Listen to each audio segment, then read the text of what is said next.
Assalamualaikum dan salam Malaysia. Madani Kanta 744 dimulakan dengan rangkuman berita-berita utama hari ini. Perinciannya dalam segmen Sensei.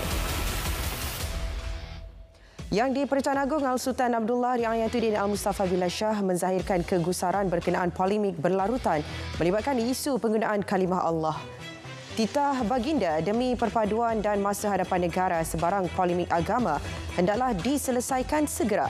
Perkara itu bukan sekadar perdebatan berhubung terminologi dan linguistik, sebaliknya turut berkait soal akidah Islam yang boleh mengundang kekeliruan dan musibah. Kerajaan perpaduan yang digagaskan oleh Yang di-Pertuan Agong merupakan cetusan idea baginda Tuanku dalam mewujudkan kerajaan yang stabil.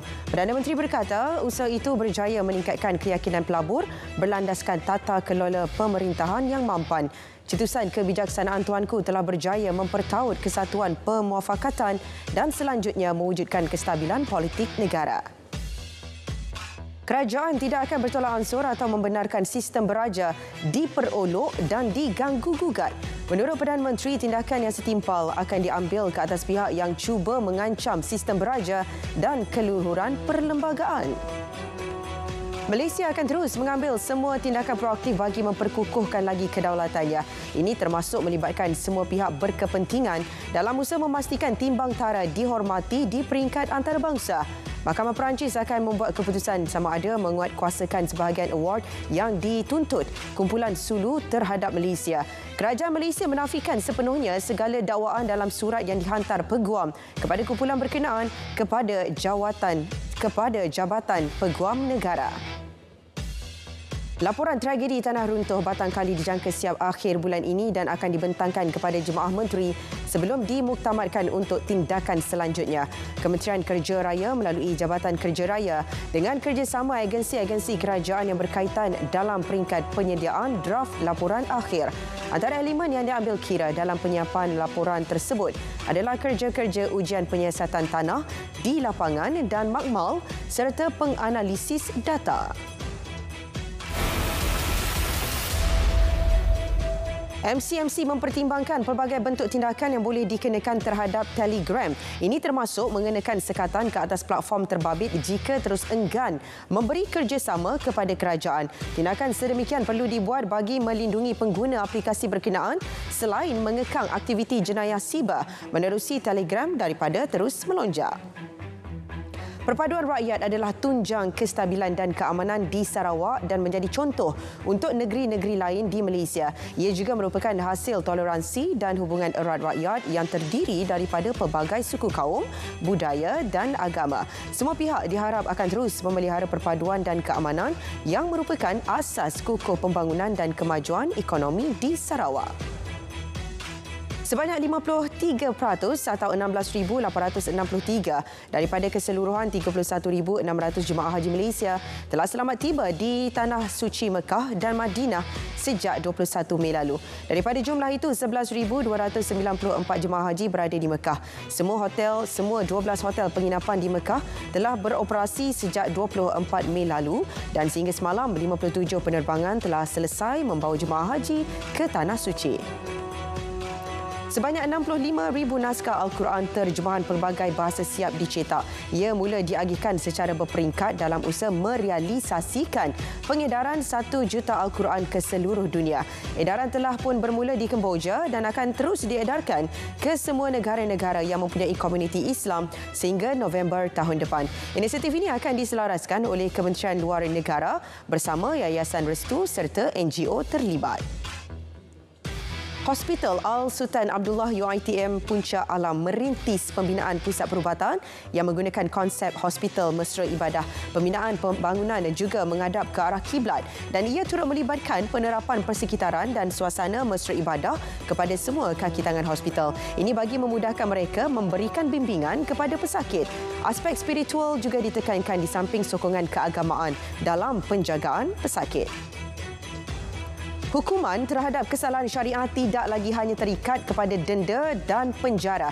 Ia diperluas kepada bentuk hukuman alternatif iaitu perintah kehadiran wajib seperti pelaksanaan kerja sosial bersama masyarakat dan pelbagai agensi. Inisiatif ini diperkasa bagi memberi peluang rekod baik kepada pesalah syariah selepas menjalani hukuman tersebut. Pelaksanaannya akan diusahakan bersama pelbagai pihak, antaranya Jabatan Penjara melalui Akta Perintah Kehadiran Wajib Pesalah-Pesalah 1954/Akta 461. Agian kerusi Dewan Undangan Negeri Dun Kedah melibatkan BN dan PH hampir selesai bagi mendepani pilihan raya negeri PRN. Pengerusi Badan Perhubungan UMNO Negeri Datuk Mazir Khalid berkata, perbincangan kini tertumpu beberapa kerusi dimenangi bersatu. Bagaimanapun beliau tidak mendedahkan kerusi yang terlibat. Jelasnya, kepimpinan tertinggi Kerajaan Perpaduan akan memuktamadkan agian kerusi itu dalam masa terdekat. Menteri Besar Kedah dikecam kerana mengeluarkan perkataan lucah dalam satu ceramah Perikatan Nasional di Pulau Pinang baru-baru ini. Ceramah politik Datuk Seri Muhammad Sanusi Mat Noor tersebut mendapat reaksi negatif pimpinan politik. Ahli Parlimen Jelutong RSN Weya membidas perkataan yang digunakan oleh Menteri Besar itu. Ini kerana ia langsung tidak menunjukkan perasaan hormat kepada kaum wanita. Minggu lalu, Menteri Besar itu didakwa mengeluarkan perkataan lucah dalam bahasa Hokkien yang membawa maksud kemaluan lelaki. Pengerusi Jawatan Kuasa Pembangunan dan Keselamatan Kampung JPKK diingatkan sentiasa peka terhadap isu keselamatan dan pembangunan infrastruktur di kawasan masing-masing. Ini bagi memastikan isu keselamatan sosial generasi muda, terutama penyalahgunaan najis dadah seperti syabu, ditangani sehingga ke akar umbi. Isu pembangunan infrastruktur, terutama jalan raya, perlu sentiasa dipantau. Laporan kepada pihak berkaitan perlu dibuat jika terdapat kerosakan. Operasi mencari dan menyelamat kanak-kanak disyaki di lubuk gelap Jalan Simpang 4 Dalam Tanjung Malim diteruskan. Fokus pencarian ditumpukan di kawasan sekitar mangsa dipercayai hilang akibat lemas sepanjang 5 km.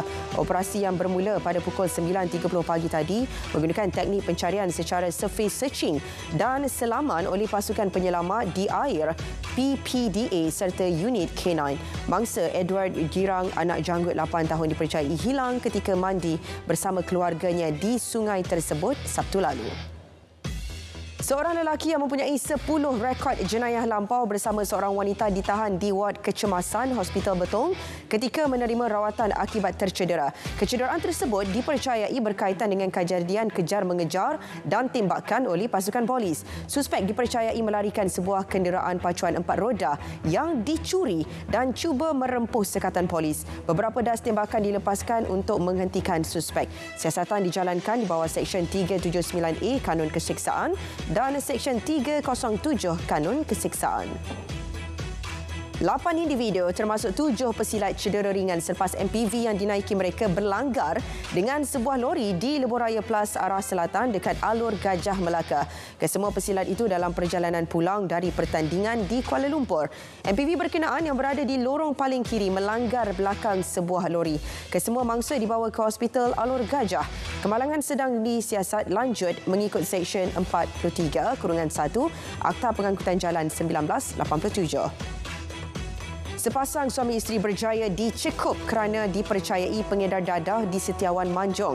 Polis merampas dadah dipercayai heroin seberat 7.04 kg dan ganja dianggar seberat 3.05 kg bernilai RM64,570. Turut dirampas peralatan yang disyaki digunakan untuk membungkus dadah. Sebuah kenderaan dan beberapa barang kemas juga disita. Kedua-dua suspek negatif dadah dan tidak mempunyai rekod kesalahan lampau. Kes disiasat mengikut Seksyen 39B Akta Dadah Berbahaya 1952. Di Kampar pula, seorang lelaki berusia 36 tahun ditahan kerana disyaki terlibat dalam aktiviti pengedaran dadah. Beberapa jenis dadah turut dirampas dengan nilai keseluruhan RM38,792. Polis Perak memaklumkan hasil saringan air kencing mendapati suspek positif dadah jenis metafetamin dan mempunyai 17 kes dadah dan 1 kes jenayah. Suspek direman 7 hari bermula semalam. Kes disiasat di bawah Seksyen 39B Akta Dadah Berbahaya 1952. Kes penyakit tangan, kaki dan mulut HFMD di Johor meningkat 1.3 kali ganda kepada 320 kes bagi tempoh 28 Mei hingga 3 Jun berbanding minggu sebelumnya.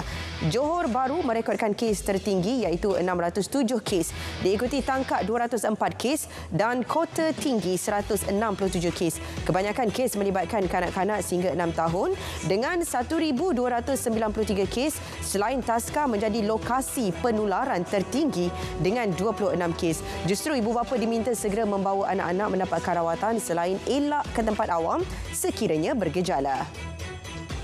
Zoo Taiping dan Night Safari mengambil langkah berjaga-jaga bagi memastikan haiwan di zoo berkenaan tidak terkena serangan strok haba susulan cuaca panas melampau. Pengarahnya Dr. Muhammad Ridwan Effendi memaklumkan setakat ini tiada haiwan di zoo berkenaan yang dikesan terkena strok haba.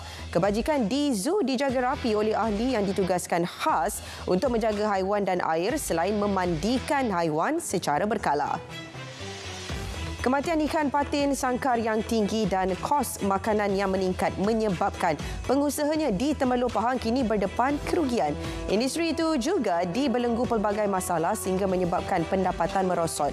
Selain faktor cuaca yang tidak menentu, kematian ikan juga disebabkan beberapa faktor lain, antaranya benih dan makanan ikan yang tidak berkualiti, kemerosotan kualiti air Sungai Pahang serta keadaan sungai yang semakin cetek. Segelintir pengusaha tidak mampu bertahan sehingga terpaksa menghentikan operasi. Sektor komoditi pelancongan dan pendidikan antara sektor utama yang dilihat mendapat manfaat akibat daripada penyusutan nilai ringgit. Menurut penganalisis ekonomi, Profesor Dr. Baharul Abdul Hamid, kementerian di bawah sektor berkenaan perlu mengambil peluang ini iaitu dengan melancarkan produk baharu dan memperbanyakkan promosi bagi melonjakkan lagi permintaan terhadap produk tempatan. Dari sudut pelaburan pula, sektor tersebut tidak begitu terkesan kerana pelabur lebih melihat kepada kestabilan politik serta insentif yang diberi kerajaan berbanding penyusutan nilai ringgit.